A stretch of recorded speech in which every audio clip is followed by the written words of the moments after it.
Muy bien, seguimos en Vital Noticias 91.1 FM. Vamos a conversar ahora con Aida García Naranjo de la agrupación Venceremos. ¿Cómo está, Aida? Muy buenos días. Muy buenos días, muchísimas gracias como siempre. Usted es muy amable y muy generoso por estos espacios acá en Radio Vital, además que se reproduce en otros lugares, ¿no? Así es, en Nativa Televisión. En Nativa, claro que sí. Aida García Naranjo es candidata al Senado con el número 2 por Venceremos. Candidata al Senado por el número 2 con Venceremos, cuyo candidato presidencial es Ronald Atencio y cuyo nuestro símbolo es las 3 hojas de la coca, el famoso quinto en el Perú, y que somos los primeros en la cédula de votación. Así que tenemos ese gran privilegio. Los primeritos. Los primeritos. No hay que buscar. Habría que marcar en línea. En línea, todos los 5. No hay que ir a buscar. Ya ahí estamos adelante esperándolos. Marquemos las 5 hojas de la coca. Ronald Atencio como presidente de la República. Tendríamos a Ronald Atencio ahora, como un gran presidente de la República. Radical como es él, ¿qué haría con un Congreso opositor? Porque nadie va a tener mayoría. Esperamos llegar también con una importante bancada, si es que Ronald Atencio es una locomotora que jala, digamos, un núcleo importante. Pero la verdad es que da pena, ¿verdad? Porque tiene 0 punto y pico %. No. De ninguna manera nosotros tenemos pena, ni de ninguna manera creemos en esas encuestas.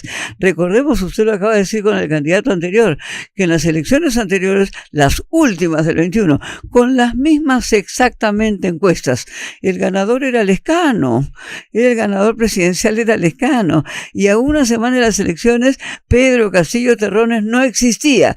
Y luego, usted tiene que recordar, igual que yo, las filmaciones pues de Vladimiro y Fujimori comprando encuestas, ¿no? 10,000, 20,000, 30,000, 40,000 dólares a las mismas encuestas mensual. Eran otros tiempos. No. Pero y además es cierto que puede haber cierto manoseo en los sondeos de las encuestadoras. Sin embargo, usted tiene que reconocer que el electorado es bien voluble en el Perú. Claro que sí, pero es bien voluble, pero no está optando entre los dos candidatos que las encuestas quieren imponer. Entonces eso no está pasando. Yo vengo de recorrer todo el país y es posible que en Trujillo, por supuesto, no gane Acuña, ni en Trujillo. Y en el sur, nadie está discutiendo entre Keiko y Porcia.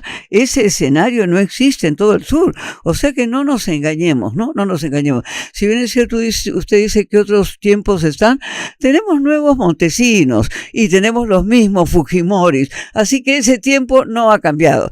Un nuevo Montesinos puede ser ese Rospigliosi, que solamente está defendiendo militares asesinos de la dictadura. Fernando Rospigliosi Capurro. Pero por favor, usted es periodista, no sabe que toda la maquinaria del Congreso, las cámaras del Congreso, déjeme terminar, las cámaras del Congreso fueron al lanzamiento de Keiko Fujimori, con los funcionarios del Congreso, con los recursos del Congreso, con las máquinas del Congreso, y están despedidos los pobres chiquitos que los hicieron renunciar. Por supuesto, el jurado especial electoral de la zona ha sancionado, pero ha sancionado pues con una sanción menor. Sabe que hubo violación al espíritu de la neutralidad de la norma, en fin, espíritu puede ser que se viola. Acá el nuevo Montesinos no está en condiciones efectivamente de garantizar neutralidad. Entonces, nuevo Montesinos que procede de la izquierda. Sí, vino de la izquierda, pero se dice una cosa muy importante: la peor espina es la que sale del mismo palo. Eso es Rospigliosi. ¿Y de dónde salió Rospigliosi? Por eso le digo, pues usted me está diciendo que no era de la izquierda, entonces la peor espina es la que sale del mismo palo.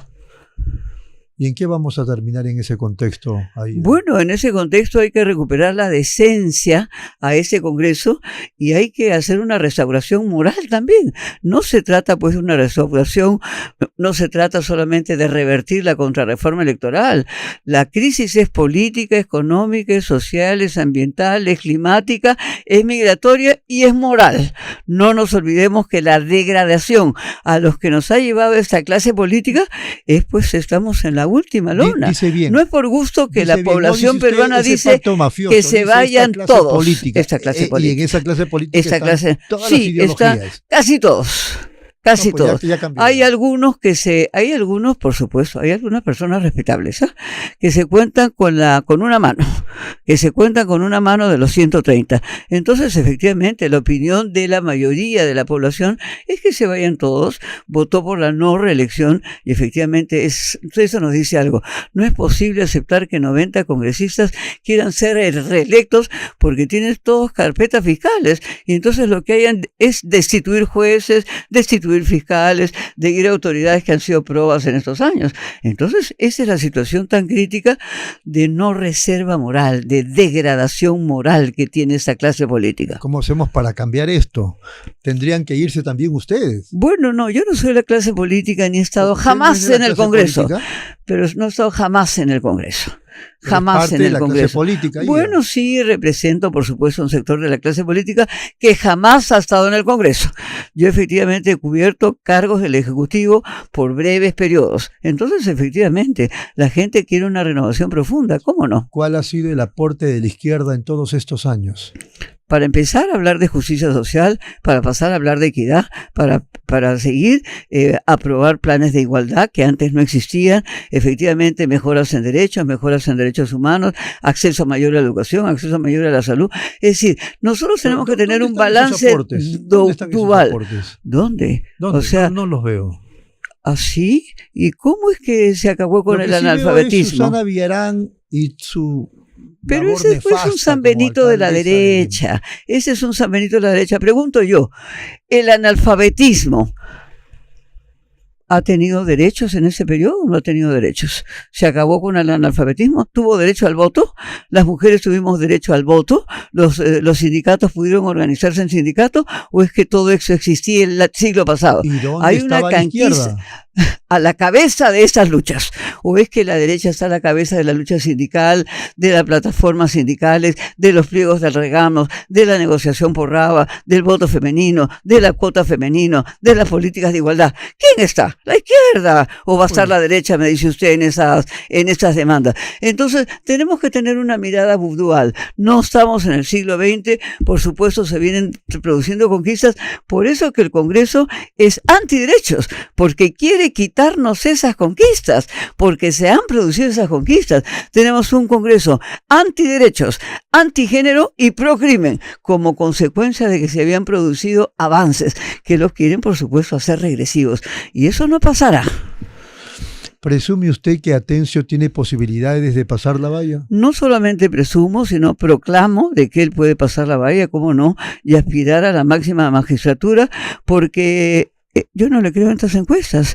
No hay año que las encuestas no hayan fracasado. No hay año. Está yendo bien a Roberto Sánchez. Bueno, y Roberto Sánchez está yendo, digamos, con el respaldo de Pedro Castillo. Bueno, no solamente Sánchez va con el respaldo de Pedro Castillo, sino el castillismo está dividido en muchos sectores que quiere una oferta electoral más allá de ponerse el sombrero o llevar a la familia. Pero Pedro Castillo se ha pronunciado, ya ha respaldado a Juntos por el Perú. Lo he visto, claro. Pero digamos, no necesariamente toda la gente que votó por Pedro Castillo quiere como único programa el sombrero de Castillo y la familia de Castillo. Entonces, yo creo que también, según estas fotografías del momento, aparece en una posición interesante. Sí, claro que sí, aparece en una posición interesante. Tenemos que ver pues el 12 de abril todavía. No nos podemos adelantar.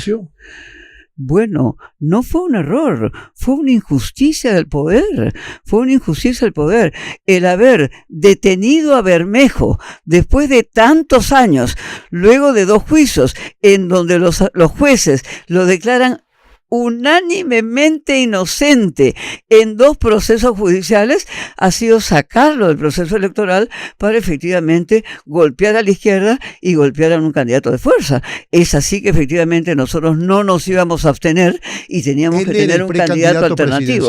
Bueno, el candidato presidencial era Bermejo, que es detenido y que es apresado. Por supuesto que sí. Claro. Eso implicó tener a fin de año recién un candidato presidencial que no era el previsto, ¿no? Él tenía que rivalizar en las primarias, en las internas con Alanoca. Sí, tenía que privatizar y eso lo hemos conversado con usted al día siguiente del cónclave electoral. Usted estaba muy incómoda. No. Yo le dije que cuando hay dos listas que compiten, solo una puede ganar.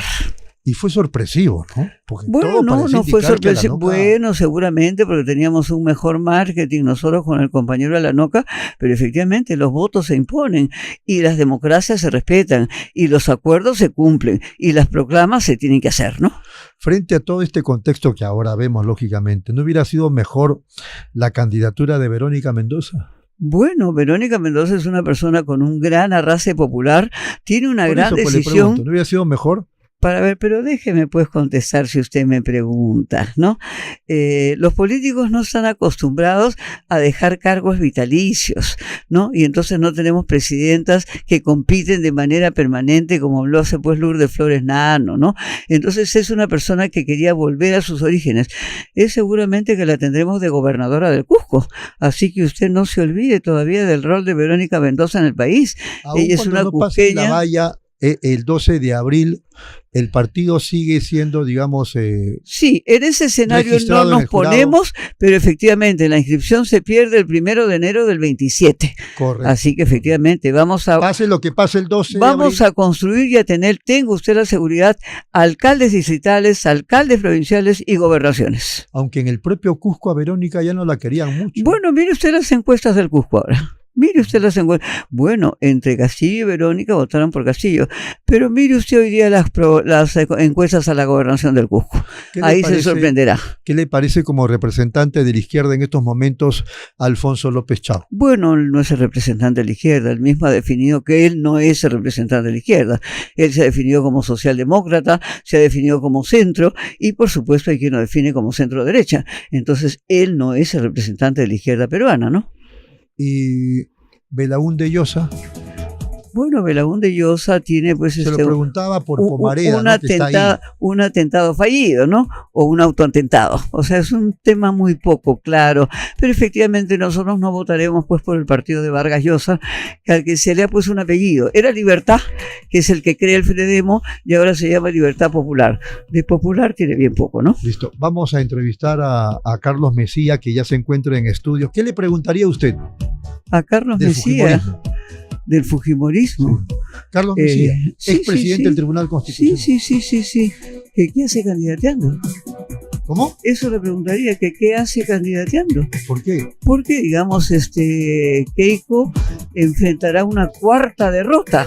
Y efectivamente son parte de la mafia, son parte de la corrupción. Recordemos que Alberto Fujimori ha sido condenado por asesino y por ladrón. Listo. O sea, no minimicemos esas cosas y estamos haciendo apología del terror, ¿no? Listo. Ha sido muy amable, Aida. Muchas gracias. Vamos a la pausa, regresamos.